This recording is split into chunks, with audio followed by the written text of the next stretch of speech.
कराची के Clifton China port के करीब लड़के और लड़की की गोलियां लगी लाश मिली है। मकतूलीन को यरगमाल बनाकर लाया गया और फायरिंग करके मौत के घाट उतार दिया गया। मकतूला के अगवा का मुकदमा गुजरावाला में दर्ज है।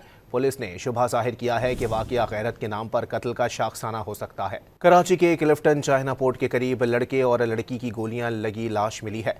मकतूलीन को यरगमाल बनाकर लाया गया और फायरिंग करके मौत के घाट उतार दिया गया।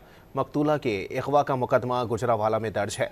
पुलिस ने शुबह जाहिर किया है कि वाकया गैरत के नाम पर कत्ल का शाखसाना हो सकता है। कराची के क्लिफ्टन चाइना पोर्ट के करीब लड़के और लड़की की गोलियां लगी लाश मिली है।